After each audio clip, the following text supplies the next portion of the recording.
नमस्कार दोस्तों, मैं हूं आलोक। स्वागत है आप सभी का आप सभी के अपने ही यूट्यूब चैनल आलोक्स ब्लॉग पर।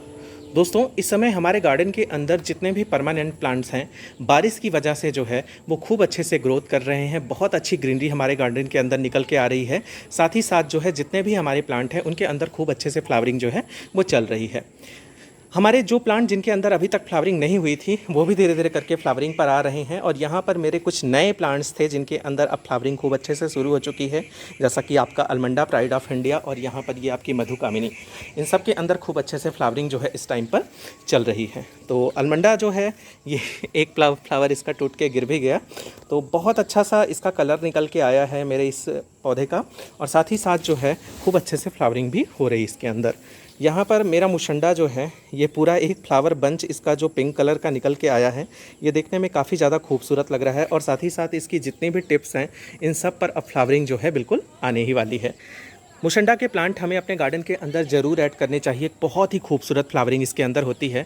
वहीं पर नाग चंपा के अंदर खूब अच्छी ग्रीनरी है और साथ ही साथ जो है देखिए इसके अंदर बहुत ही प्यारे से जो है वो फ्लावर्स भी आना शुरू हो चुके हैं। और आज की ये मेरी वीडियो जो है ये नाग चंपा के प्लांट से ही रिलेटेड है। बहुत सारे लोग कमेंट कर रहे हैं कि उनके चंपा के प्लांट में या फिर नाग चंपा के प्लांट में फ्लावर बिल्कुल भी नहीं आ रहे हैं।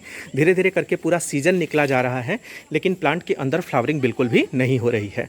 आज की ये मेरी वीडियो जो है आपको ऐसे कुछ टिप्स देगी जिसके बाद आपके चंपा के अंदर भी खूब सारे फ्लावर्स आएंगे। और साथ ही साथ जो है अगर आपका प्लांट अच्छे से ग्रोथ नहीं कर रहा है पॉट के अंदर लगे होने पर, तो खूब अच्छे से जो है ग्रोथ भी करेगा। वीडियो में लास्ट तक बने रहिएगा। वीडियो पसंद आ जाए तो लाइक कमेंट और शेयर भी ज़रूर कर लीजिएगा। साथ ही साथ मेरे वो दोस्त जो मेरी इस वीडियो पे नए हैं, प्लीज़ मेरे चैनल को सब्सक्राइब करके बेल आइकन को ज़रूर प्रेस कर लीजिएगा, जिससे मेरे आने वाली हर वीडियो की नोटिफिकेशन आप सभी को मिलती रहे। दोस्तों, चंपा यानी प्लूमेरिया, उसी की दूसरी वैरायटी प्लूमेरिया पुडिका को जो है नाग चंपा कहा जाता है। इसके पत्ते जो हैं वो आगे नाग के फन नुमा होते हैं बिल्कुल, इस वजह से इसको नाग चंपा का नाम दिया गया है। नाग चंपा जो है इसकी केयर बिल्कुल चंपा के जैसे ही हमको करनी होती है। बात करी जाए अगर चंपा के प्लांट की पॉट रिक्वायरमेंट की, अगर आप इनको पॉट के अंदर लगा रहे हैं तो कोशिश ये कीजिए कि मिनिमम 12 इंच का पॉट आपके प्लांट को मिले। यहाँ पर आपको कुछ जड़ें निकली हुई दिख रही होंगी, तो ये मेरे पॉट के अंदर मैंने शिमला मिर्च लगा रखी है और कई सारी शिमला मिर्च एक साथ मैंने इसके अंदर सीड्स डाल दिए थे और उसके बाद मैंने इनको निकाला नहीं और इसी के अंदर ये रह गए, तो उनकी जड़ें जो हैं यहाँ ऊपर जो हैं वो निकल आई हैं। तो 12 इंच का पॉट जो है मिनिमम आपके प्लांट को रिक्वायर्ड होता है, चाहे फिर आपका चंपा का प्लांट हो या फिर नाग चंपा का। ये तो रही पॉट रिक्वायरमेंट की बात। दूसरी बात आती है मिट्टी की। मिट्टी इसके लिए बेड ड्रेन बनाइए। एक हिस्सा मिट्टी, एक हिस्सा रेत और एक हिस्सा कंपोस्ट मिलाकर जब आप सॉयल मिक्सचर को प्रिपेयर करेंगे तो आपका जो सॉयल मिक्सचर बनेगा वो बहुत ही अच्छा और बेड ड्रेन होगा, जिसके अंदर एक्स्ट्रा वाटर जो है स्टैंड नहीं करेगा। जब भी हम पानी देंगे मॉइस्चर को होल्ड करती हुई मिट्टी जो है एक्स्ट्रा वाटर को ड्रेनेज होल से बाहर निकाल देगी। ये तो हो गई आपकी मिट्टी की बात अगर सनलाइट की करी जाए तो आपका ये जो पौधा होता है इसको बिल्कुल फुल सनलाइट में आप रखिए।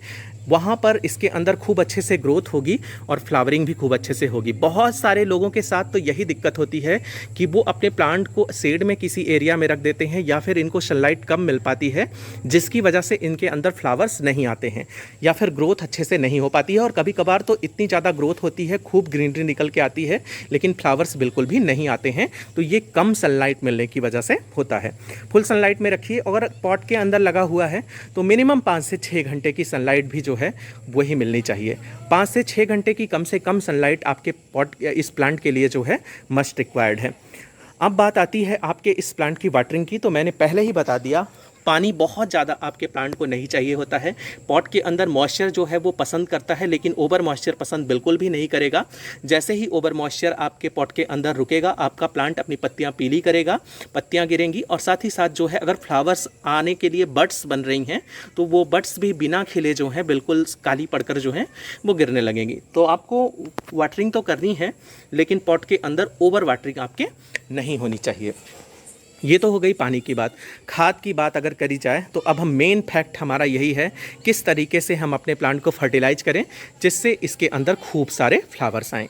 बहुत सारे लोग क्या करते हैं अपने इन प्लूमेरिया के प्लांट्स में जो है खूब सारी जो है वर्मी कंपोस्ट और काउडंग कंपोस्ट जो है वो देते रहते हैं। मेरी ये खाद जो है वो ज़रा सी भीग गई है क्योंकि कई दिनों से बारिश हो रही है और मेरा खाद का ढेर जो है क्योंकि गांव में रहता हूं मैं और यहाँ पर खाद जो है वो मिलती रहती है मुझे, ये जो गोबर की खाद तैयार होती है, तो ये खाद मेरी बाहर पड़ी हुई थी, इस वजह से भीग गई है।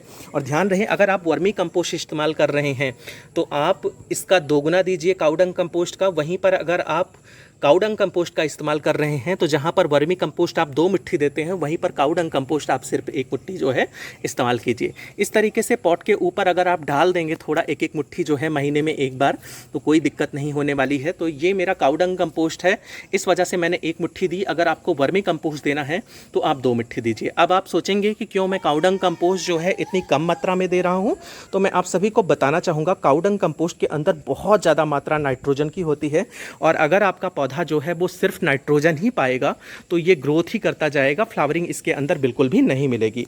आपको अगर अपने प्लांट के अंदर अच्छे से फ्लावरिंग चाहिए हो तो आप कोशिश ये कीजिए कि अपने प्लूमेरिया के प्लांट को जब भी आप कंपोस्ट दीजिए, मैं ये नहीं कहता काउडंग कंपोस्ट मत दीजिए, काउडंग कंपोस्ट दीजिए तो मात्रा आधी होनी चाहिए, वर्मी कंपोस्ट दीजिए तो मात्रा जो है वो दोगुनी होनी चाहिए। तो महीने में एक बार आपको काउडंग कंपोस्ट, वर्मी कंपोस्ट ज़रूर देनी है, क्योंकि इन कंपोस्ट के अंदर जो है प्रचुर मात्रा में नाइट्रोजन के साथ साथ फास्फोरस, पोटेशियम, मैग्नीशियम, आयरन, हर तरीके के न्यूट्रिएंट्स जो हैं वो मौजूद होते हैं, जो हमारे इस प्लांट के लिए बहुत ही ज़्यादा ज़रूरी होते हैं।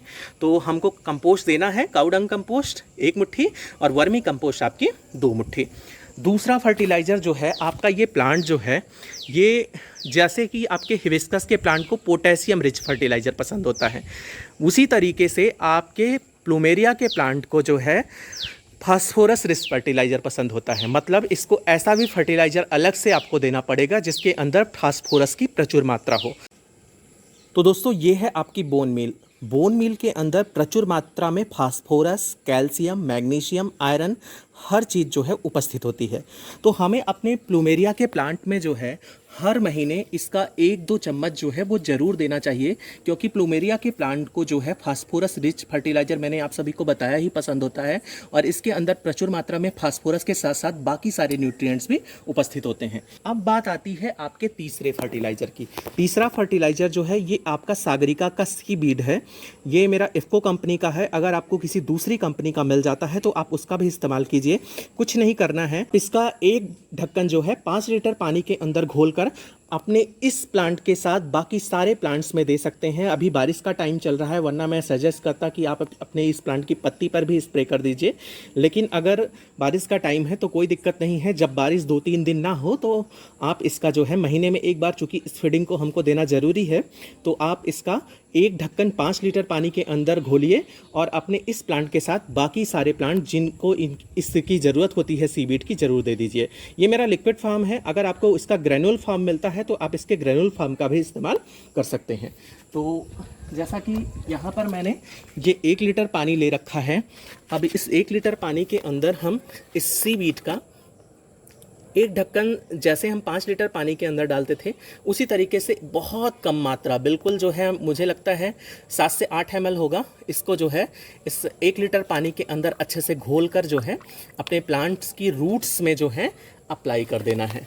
तो ये हैं वो 3 फर्टिलाइज़र जिनकी मदद से आपके प्लूमेरिया के प्लांट में बहुत अच्छे से फ्लावरिंग जो है वो हो सकती है। आपने देखा होगा कि मेरे प्लांट की जो मिट्टी है वो थोड़ा ड्राई साइड पे चली गई है, तो यही सही समय होता है जब हमारी मिट्टी थोड़ी सी ड्राई हो जाए, तभी फर्टिलाइज़र को देना ज़्यादा उपयुक्त होता है। तो हमने ये 3 फर्टिलाइज़र दिए, आप लोगों ने देखा ये मेरी मंथली फीडिंग है, जैसे कि आपका ये कंपोस्ट, और दूसरा जो है बोन मील, और तीसरा जो है आपका ये सीबीड।